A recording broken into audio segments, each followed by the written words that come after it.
열왕기하 3장 13절에서 27절까지 말씀을 교독합니다.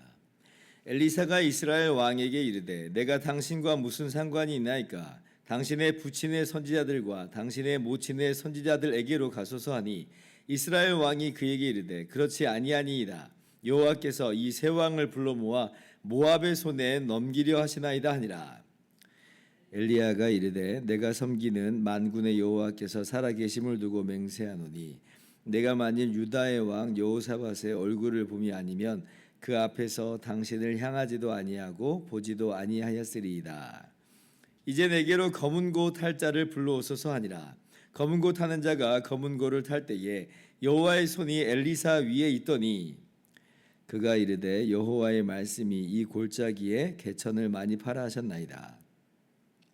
여호와께서 이르시기를 너희가 바람도 보지 못하고 비도 보지 못하되 이 골짜기에 물이 가득하여 너희와 너희 가축과 짐승이 마시리라 하셨나이다. 이것은 여호와께서 보시기에 작은 일이라. 여호와께서 모압 사람도 당신의 손에 넘기시리니 당신들이 모든 견고한 성읍과 모든 아름다운 성읍을 치고 모든 좋은 나무를 베고 모든 샘을 메우고 돌로 모든 좋은 밭을 헐리이다 하더니 아침이 되어 소재 드릴 때에 물이 에돔 쪽에서부터 흘러와 그 땅에 가득하였더라. 모압의 모든 사람은 왕들이 올라와서 자기를 치려 한다 함을 듣고 갑옷 입을 만한 자로부터 그 이상이 다 모여 그 경계에 서 있더라. 아침에 모압 사람이 일찍이 일어나서 해가 물에 비침으로 맞은편 물이 붉어 피와 같음을 보고 이르되 이는 피라 틀림없이 저 왕들이 싸워 서로 죽인 것이로다. 모압 사람들아 이제 노략하러 가자 하고 이스라엘 진에 이르니 이스라엘 사람이 일어나 모압 사람을 쳐서 그들 앞에서 도망하게 하고 그 지경에 들어가며 모압 사람을 치고 그 성읍들을 쳐서 헐고 각기 돌을 던져 모든 좋은 밭에 가득하게 하고 모든 샘을 메우고 모든 좋은 나무를 베고 길하렛에 돌들은 남기고 물매꾼이 두루다니며 치니라. 모압 왕이 전세가 극렬하여 당하기 어려움을 보고 칼찬 군사 700명을 거느리고 돌파하여 지나서 에돔 왕에게로 가고자 하되 가지 못하고 같이요 이에 자기 왕위를 이어 왕이 될 맏아들을 데려와 성 위에서 번제를 드린지라. 이스라엘에게 크게 경노함이 임하매 그들이 떠나 각기 고국으로 돌아갔더라. 아멘. 할렐루야. 하나님의 크신 은혜와 평강이 오늘도 변함없이 여러분 가운데 가득 넘치기를 주님의 이름으로 축원합니다.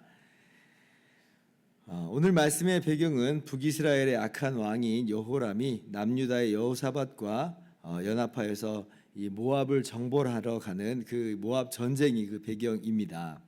그런데 이 전쟁이 시작도 하기도 전에 끝날 판이에요. 왜냐하면 물이 떨어져 버렸습니다. 그래서 이대로 그냥 앉아 죽든지 항복해서 그렇게 목숨만 간신히 부지하든지 이런 정말 너무나 절박한 상황이에요. 그래서 어저께 우리가 주일날 말씀 보듯이 여호람은 절망 가운데 빠져들고 혹은 하나님을 원망하고 있다 그랬죠. 그런데 이제 여호사밧은 똑같은 이런 절망스러운 상황이지만 그러나 절망 가운데 빠지지 않고 선지자를 찾았다. 선지자를 찾았다. 그런데 이제 선지자가 있었어요, 없었어요? 선지자가 있었죠. 기가 막힌 일이에요. 엘리사가 여기 있나이다. 그래서 이제 여호람과 여호사밧이 그 엘리사 선지자를 찾아가는 장면이 오늘 말씀입니다. 그러니까 이제 엘리사 선지자가 예언하기를 말씀하시기를 이제 골짜기에 개천을 많이 팔아 이렇게 얘기해요. 골짜기에 개천을 많이 팔아. 이게 무슨 얘기인가? 도랑을 파서 어쩌자는 건가? 지금 물도 없는데 이게 담아놓을 그릇을 만들라는 거잖아요. 아니요, 이게 무슨 의미인가 싶겠는데, 근데 이제 이게 기적이에요. 지금 바람도 없고 비도 내리지 않는데, 그런데 물이 에돔 쪽에서부터 흘러나와 그곳에 이제 가득히 이제 주어졌다는 것이. 그래서 가축이 다 먹고 사람도 먹고 전쟁을 수행하기에 충분하게 하나님께서 인도하십니다. 그리고 이제 이 모압과의 싸움에서도 또 또 모압에게 승리를 또 할 수 있도록 또 하나님께서 말씀하셨고 또 그 말씀대로 이루어진 내용이 이제 오늘 본문의 이 내용입니다.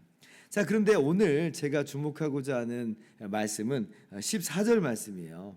한번 같이 읽어봅시다. 시작. 엘리사가 이르되 내가 섬기는 만군의 여호와께서 살아계심을 두고 맹세하노니 내가 만일 유다의 왕 여호사밧의 얼굴을 봄이 아니면 그 앞에서 당신을 향하지도 아니하고 보지도 아니하였으리이다.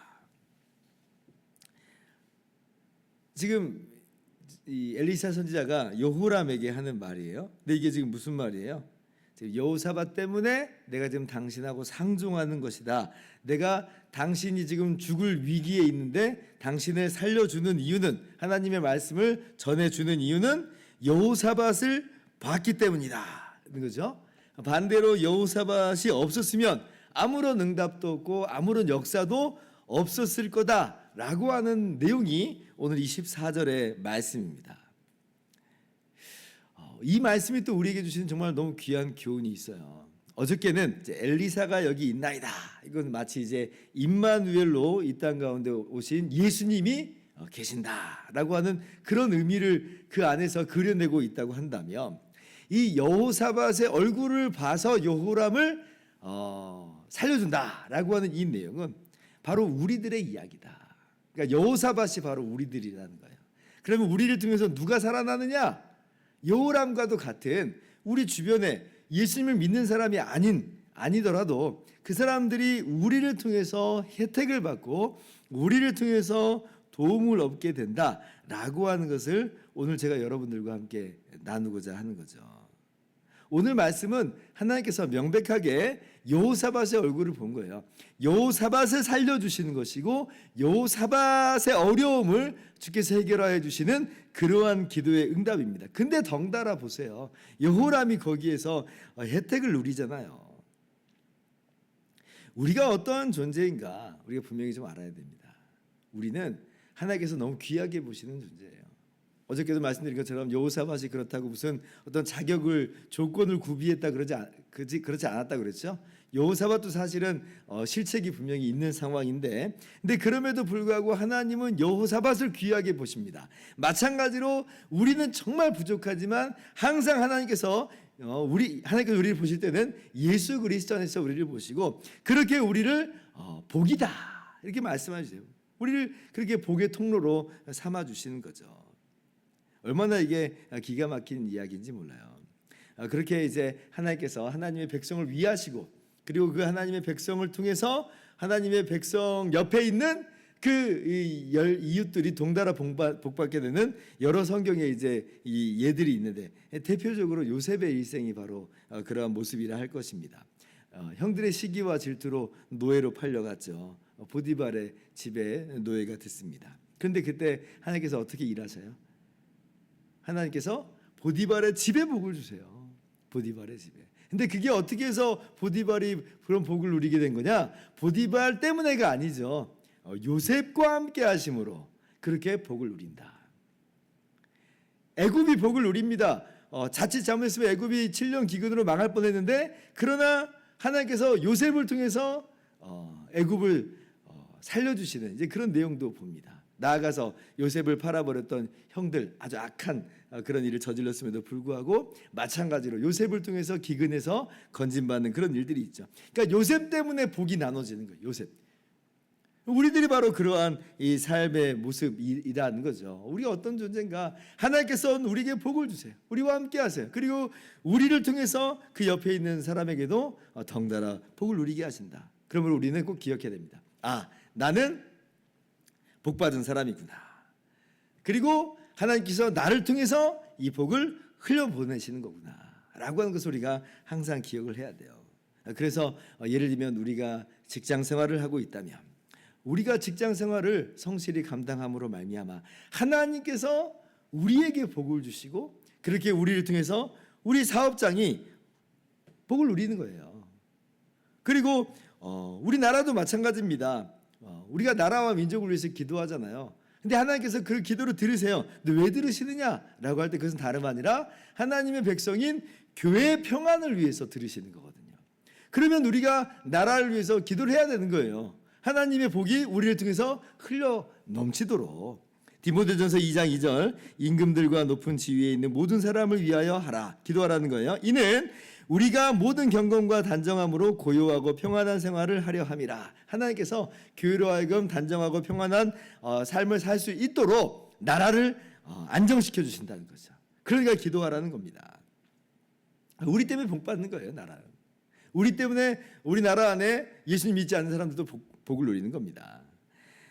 물론 이제 하나님의 그 깊으신 오묘하신 그 계획 속에서 때로는 우리의 생각하고 좀 다르게 전개되는 것처럼 보일 때도 있습니다. 그러나 궁극적으로는 우리가 지금 당장 우리가 보지 못해서 그럴 뿐이지 궁극적으로는 하나님께서는 이미 우리를 복으로 삼으셨고 예수 그리스도 안에서 복으로 삼으셨고 그리고 우리를 통해서 그 복을 흘려보내세요. 그러므로 오늘 우리가 어떤 삶을 살아가야 되는가라고 할 때에 우리가 먼저는 내가 예수 그리스도 안에서 복을 누리는 존재가 됐구나라고 하는 깨달음이 있어야 됩니다. 내가 여호사밧과도 같이 실책도 많고 흠도 많고 연약하지만 하나님이 나를 보시고 항상 기도 응답하시는구나. 나의 기도와 간구에 응답하시는구나. 나의 모든 어려움을 주께서 해결하시는구나. 내가 복받은 자구나라고 하는 그러한 담대함과 믿음을 가질 수 있기를 바라고 그리고 이제 한 걸음 더 나아가는 거예요. 여호사밧을 통해서 여호람이 오늘 덩달아 혜택 받는 것처럼 주님 우리를 통해서 우리 가정이 우리를 통해서 우리의 사업장이 우리를 통해서 우리의 여러 인간관계들이 우리를 통해서 우리 나라가 복을 받게 하여 주시옵소서. 주님의 은혜를 받아 누리게 하여 주시옵소서. 그렇게 기도하고 또 그렇게 우리의 있는 삶 속에서 복을 받은 사람답게 성실하게 정직하게 우리에게 맡겨진 모든 일들을 온유함으로 또 잘 감당하는 우리 모두가 되기를 주님의 이름으로 축원합니다. 기도하겠습니다.